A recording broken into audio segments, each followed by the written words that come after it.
Aaron Emmett here. So, how do you obtain a planning permission for an extension on your home here in London or in the UK? Okay, a couple of key considerations. First of all, certain aspects of an extension or a right to build an extension on your home are considered to be permitted development. Now, permitted development is a broad term, look it up, but it basically means that you are allowed to do certain things to your home without going to the planning authority. It's generally constrained to things like a single story extension to a certain size and not changing the exterior building line of a property and being in the back of the property rather than the front. Generally, they like to protect the street scene on the front of a home, so therefore permitted development is usually to do with the back. But let's move past that and say that you need to put a planning application together which is not permitted development. Another consideration for things that are generally exempt from permitted development, and again I urge you to look these up before you start building anything, but if there's anywhere in a conservation area, London specifically has lots of conservation areas that you don't actually think are conservation areas.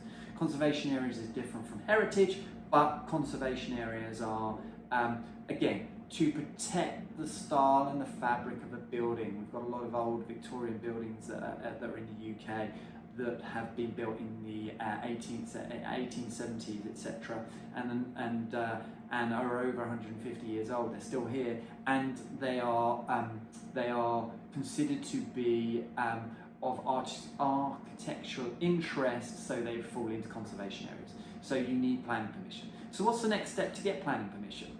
First of all, the logical thing to do is to ask for a pre-planning application meeting. Put a pre-app, as we call it, a pre-planning application request into the local borough.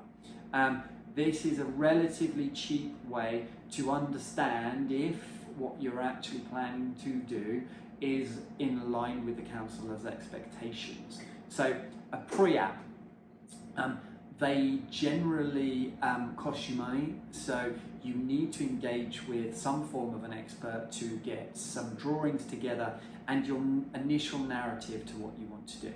So that involves finding yourself a local architect. How do you find one?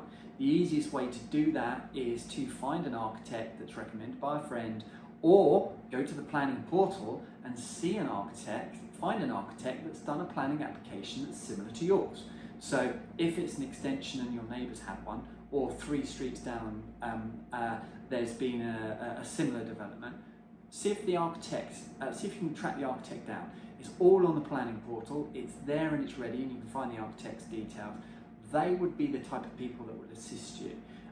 Taking it to the next level of actually submitting a planning application, again, initially can appear to be quite onerous.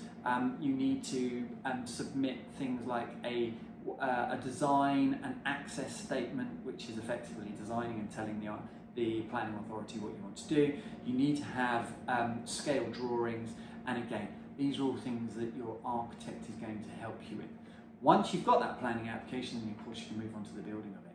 But that's how you would initially approach getting a planning application here in the UK.